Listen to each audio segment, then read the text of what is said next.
todos, bienvenidos a la nueva clase de Problemática Política, Jurídica y Ciudadana. ¿Sí? Hoy nos tocan ver varios conceptos de la materia. Algunos ya vimos, vamos a retomarlos un poco. ¿Sí?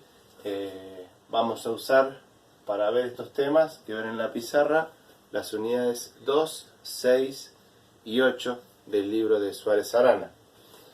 Lo que vamos a ver, ¿sí?, es un poco cómo se compone el concepto de Estado, ¿sí?, el tema de las formas o sistemas de gobierno, y por el otro lado qué relación hay entre los conceptos de nación y Estado, como para que nos queden claras esas ideas para poder seguir avanzando con los demás temas de la materia. ¿Sí? En cuanto a lo que es el Estado, va a tener tres elementos constitutivos: la población, el territorio y el gobierno. ¿Sí? La población hace referencia a la gente que vive dentro de un estado. ¿Sí? El territorio hace alusión a lo que es el medio físico en donde se encuentra el estado. ¿Sí? Lo que ocupa, tanto sea en tierra, en agua y en aire. ¿Sí? Por eso dentro del territorio del estado vamos a tener todo lo que es la extensión de tierra, lo que son las aguas interiores, ríos, lagos, y también lo que es el mar territorial. Y obviamente lo que está para arriba, para lo que es la atmósfera. Por eso tenemos el tema de el espacio aéreo. Y por último, el gobierno. ¿Sí?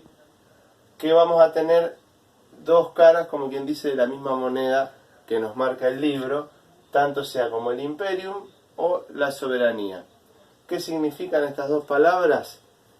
Por un lado, el imperium es ese poder que tiene el Estado para modificar las conductas de sus habitantes. ¿Sí? Y por el otro lado, ese reconocimiento que tiene de sus pares, es decir, de los demás estados que conforman la comunidad internacional y que lo reconocen como tal. ¿Sí? Y como unidad autónoma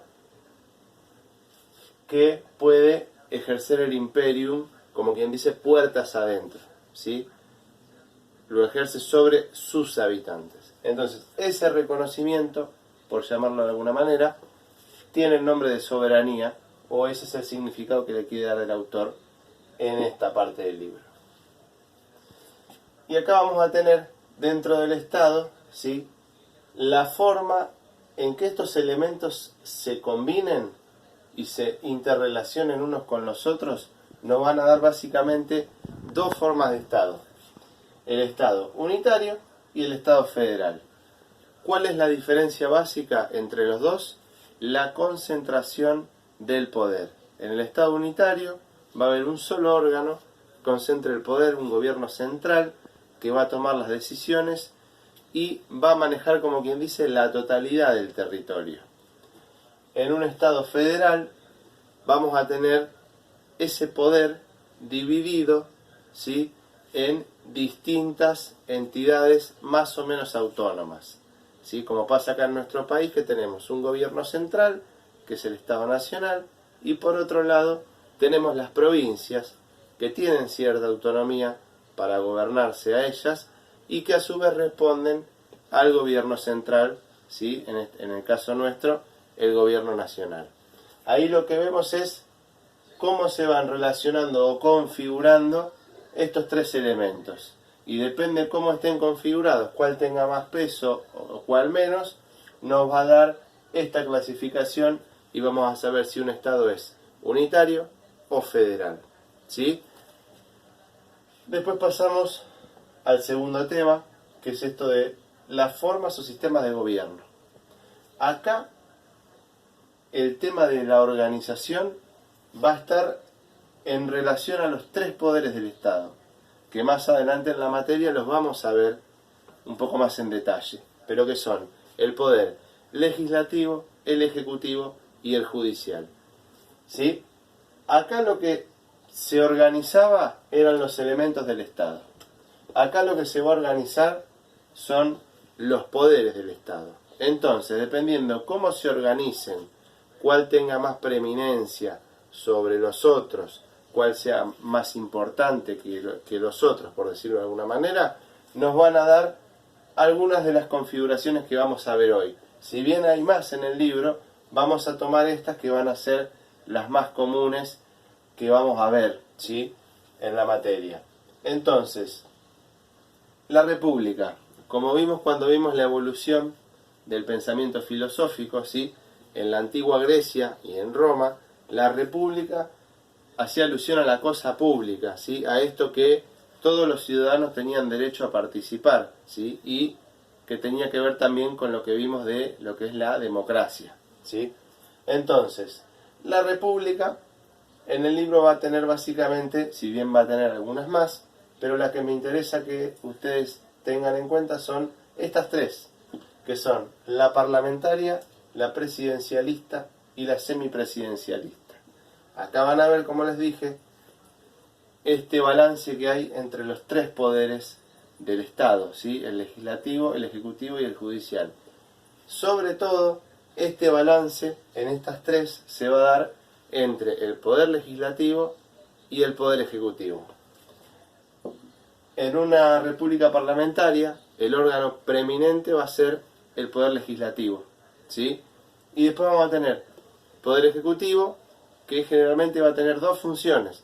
Va a estar el jefe de Estado y el jefe de gobierno. El jefe de Estado para una función más protocolar y el jefe de gobierno con las funciones propiamente dichas de administración del país. Este tipo de repúblicas, el claro ejemplo es cuando es una monarquía parlamentaria, que tenemos el jefe de Estado, que es el rey, que está para la función protocolar, y el primer ministro, que es el que ejerce, como quien dice, la administración del país propiamente dicha. Después tenemos la república presidencialista, ¿sí?, que es la que más se adecua al régimen que tenemos nosotros, en donde el poder ejecutivo va a tener un poco más de preeminencia sobre el poder legislativo, ¿sí? Va a ser ejercido por una sola persona, que va a ser el presidente. Ahí se van a juntar las funciones que en el parlamentarismo estaban separadas. Jefe de Estado y jefe de gobierno lo vamos a tener en una misma persona, que es el presidente. Y después, como algo híbrido o un intermedio entre estas dos, tenemos lo que es el semipresidencialismo, que acá se va a dar la particularidad que el poder ejecutivo va a ser bicéfalo, ¿sí? Es decir, que vamos a tener al jefe de Estado y al jefe de gobierno, pero con unas funciones más balanceadas en cuanto a lo que es la administración y la representación del país. No es que uno va a tener todo y el otro, como quien dice, prácticamente solamente va a estar para estar en el acto y sacarse la foto, sino que van a estar repartidas las funciones totales, ¿sí? Como si agarrábamos al presidente y con la mitad de las atribuciones del presidente se la damos a una persona y la otra mitad a la otra persona. Bueno, algo así sería el semipresidencialismo. Y por último, vamos a pasar a lo que nos quedaba para la clase de hoy, que es la relación que hay entre los conceptos de nación y Estado. Para evitar confusiones, ¿sí? Y tampoco nos agrega mucho a lo que nosotros estamos viendo en la materia donde quiero ir, nación política no lo vamos a tratar, ¿sí? Ese tema no lo vamos a tratar. Sí, el que me interesa es el que está también en esa misma parte del libro, que es el tema de nación cultural, ¿sí? Que van a ver que el libro lo va a denominar como un concepto socioideológico y como un sentido de pertenencia. Esto de nación cultural es a lo que hacemos referencia cuando vemos un cierto grupo de personas que comparten costumbres en común, un pasado también en común, una lengua, ¿sí? Un idioma, un dialecto, costumbres, también pueden ser comidas, ¿sí? Típicas, forma de vivir, forma de vestirse, en fin, un montón de cuestiones que tienen que ver con la vida, ¿sí? Diaria y en sociedad, que hacen que una persona se sienta parte de ese grupo, ¿sí? Eso va a ser el concepto que me interesa que ustedes tengan, que es el de nación cultural. ¿sí? Y esto, cuando hablan de Estado-Nación, en el libro se hace referencia a esto cuando en un Estado que tiene estos tres elementos, ese grupo de personas que vive ahí tienen todas el mismo sentido de pertenencia. Por eso se habla de que hay en el Estado-Nación, dentro de ese Estado, hay una sola nación cultural. Lo puse entre comillas porque obviamente que no es un término absoluto, ya que en todos los países hay grupos de migrantes que vienen de otros lugares con otras costumbres. Entonces, si bien va a haber distintas minorías, en general la mayoría se va a sentir parte de ese Estado-Nación.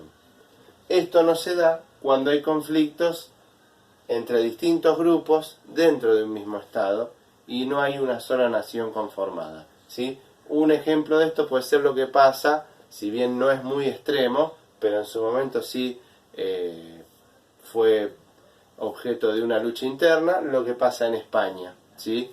Con esto de que, si bien España es un solo Estado, hay distintos grupos de ese país, como por ejemplo la parte de Cataluña o de lo que es el País Vasco, que continuamente reclaman autonomía y muchas veces también han reclamado separarse de España y formar un Estado autónomo nuevo, ¿sí? Entonces ahí en ese caso, mientras sigan estando esos conflictos, en España este concepto tendría que no aplicarse, ¿sí? Porque tenemos gente que no se reconoce como parte de todo el grupo, sino que de un grupo específico aparte, ¿sí? Así que bueno, estos son los temas que vamos a ver en esta clase. Si tienen alguna duda, ya saben, nos manejamos por la pizarra del Classroom y nos estamos viendo en la próxima clase de la materia, ¿sí? Así que bueno, me despido de ustedes. Chau, chau.